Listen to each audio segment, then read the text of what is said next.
overwhelmed lahat ng mga support sa akin, ng mga supporters ko dyan. Naham ko kayo ng OA talaga. So, ayan, very happy ako and very grateful sa, alam mo, ito na. Charis din, sobrang masaya po ako sa aking big winner na Binibigyan 11.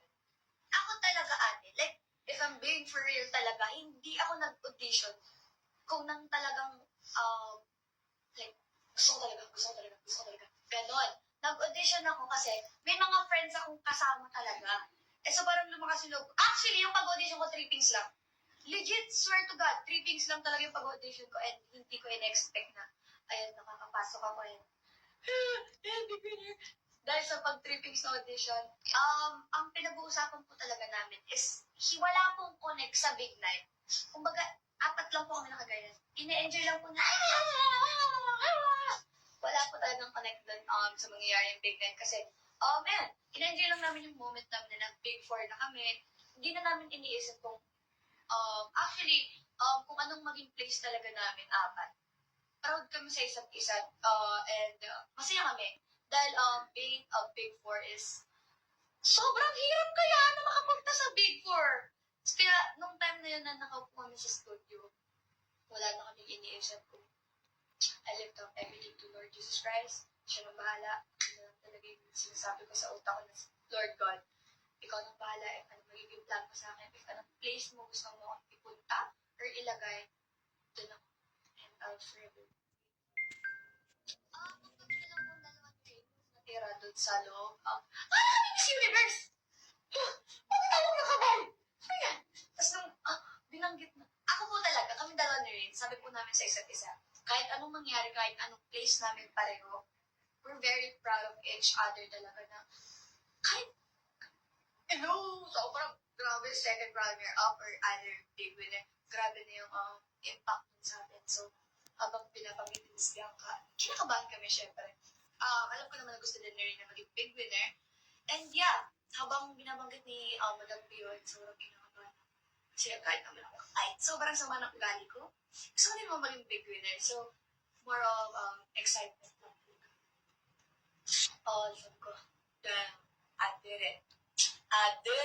No. Yun na lang talaga sabi ko, oh my God, thank you Lord. And bastang bumagsak talaga yung luha sa aking mga eyes na malamang. Yeah. Oh my God, after all, pinagdaan ko masakit, hirap, as in lahat, sobrang worth it. And you know who did? God did. Siguro ang biggest talaga rin, ang pagiging mindful ko and considerate sa other housemates ko. Or kahit hindi lang sa other housemates, sa ibang tao. Sobrang considerate ako about their feelings, about how I talk, talaga. Like, sobrang nag-improve. Like, hindi na siya, like, sound disrespectful ko, no? Although it's not that disrespectful pero sa iba, yeah. And tinig ko lahat ng advice sa other housemates, especially Dongpan, Jem, or lahat sila, Tinsoy. Lahat sila pinagsabihan ng about my attitude. And yun, habang tumatagal ako, nare-realize ko na dapat maging considerate din talaga ako sa feelings ng iba. So, the mga feelings, being mindful and considerate. Wala akong nafe-feel. Noong una, syempre, kinakabahan ako mga second, third ko na nominate. Kasi ba pala, kinakabahan ko sa Lord. Wag ako! Hindi pa ako tapos! Wag muna ako! Tapos na habang tumatagal na, 4 times na, 5th times na ako nominate. Suko na ang babae! Ilabas na lang sa outside world! Tama na tong laban na to! Suko na ako! Lalo na yung pinaka-last kong na-nominate ako. Ready na talaga ako lumabas. First time kong mag-impake na inimpake ko talaga lahat ng gamit ko. Wala akong tinira. Kahit medyas na bulok. Sorry na wala. Kahit yung mga medyas kong mabawa ko, tinira ko na, sige. Kasi ready na ako lumabas na. Tanggap ko na doon sa sarili ko na lalabas. Grabe yung mga tao din ng mga housemate. Kung sino yung mga anak, makapalik ako. Susumpa ako pa, Charis! Ayan, expected ko na nominado kasi nga, lagi nila napapansin how I talk. Yun talaga, it's being disrespectful daw. And, yeah, feeling ko, ako ulit yun. Walang bago ako. Hindi ako! Yung wala! Yeah, basically, yeah. There you go. Arte? Oo eh. Di sabi ko, sobrang dami talaga nababasa about. Grabe mga love team yan! Jarp yang? JF yang? Pero sa totoo, like, real, kinikilig ako. Totoo. Hindi ako nagjo-joke. Kinikilig ako every time nanonood ako ng Jarp yang. And, totoo, like, Jaren? Gwapo yan nun! Ah! Hindi, totoo. Si Jaren kasi, matangkad, moreno, basically, sobrang ganda pumorma. That's the way he talks is very calm siya every time na kinakausap. Very calm lang. Like soft-spoken talaga siya. And pag pinapanood ko siya, bakit kinikilig ako? Sige, repose. Tapos si JM naman, baka na best friend ko! Pero Loki, kinikilig din ako. Siyempre, appreciation yan. Na normal lang naman mga feel ng kilig. Kahit man kanino ka, kahit, wow, JP, lahat yan, kahit sino yan, basta in-edit kami, kinikilig talaga. And very, hindi ko nagre-react ako. Pero kinikilig ako yun. Sabi ko, ano to? Lumalabas na for ko? Diyan ako, hindi ko kinikilig talaga.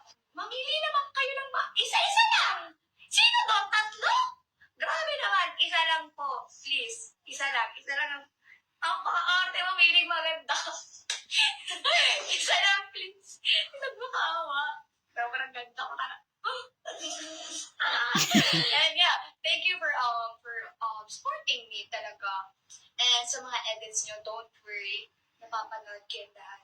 And nire-repost ko talaga. Pag nire-repost ko, totoong kinilig ako doon. Like, mahal kayo ng babae ito. Ay, ate, ang una kang ginayos. Ay, ate, ang una kang ginayos. Chinat siya siya. Basically, yun talaga yung una kong ginawa. Like, pag open ko ng phone, I message. Hi. Good ka? Hi. Good morning. Kasi nawang ko yung phone ko mga 10 a.m. Hi, good morning. Like, very calm. Hi, good morning. Wala na akong sama ng loob sa kanya or what, galit or what. Basically, alam ko, may mali din ako doon, pero it's not that valid to talaga. Kahit saan ko tingnan, it's not valid to pag-vlog ko. Like, pero yan, wala na akong galit sa kanya. And very happy ako na nakita siya. Although, yeah, masakit, pero, you know, si Piang 2, stronger 2. And sana itigil mo yung blush. Stop na. Sabi ko nga, spread love, don't pure hate. Then, if, kung ano man sinasabi mo sa ibang tao, kayo, kung kayo, tatanong ko, gusto niyo ba na hinihate yung isang tao, naging mahalaga sa iyo? Siyempre, hindi, di ba? So, I hope itigil mo na blush. Kasi, nilove ko naman siya. Like, sobrang pure and genuine talaga yung intention ko sa kanya. But yeah, things happen very bad. And, yun, si God nang bahala. Huwag na kayong magsabi ng mga kung ano. Kuya, thank you so much for letting me inside your house. It's very, very remarkable experience. Sobrang genuine yung mga naramdaman ko sa loob. And thank you sa mga araw na binigay mo sa akin. And thank you for making me a better version of you. I hope I'll meet you soon. Dating siya, huwag ka lang bumalik sa kung ano-anong masasakit. Si Fiam talaga is very strong. Kahit before na, very strong siya. Pero, si Fiam kasi yung tao na, if binigyan ka na ng chance, hindi na siya bumabalik. So, if, kung sino man yung future ko, sobrang hindi mo baka, kakamupod mo kayo. Hindi, very, sana si Fiam before, very proud ako sa kanya dahil nagpakatotoo siya. Nilabas niya yung ugali niya na pangit para mabago. So, very proud ako sa naging journey niya. And yeah, I'm always proud of young Fiam. Siyempre, sobrang masaya, sobrang nakaka-overwhelm lahat ng mga support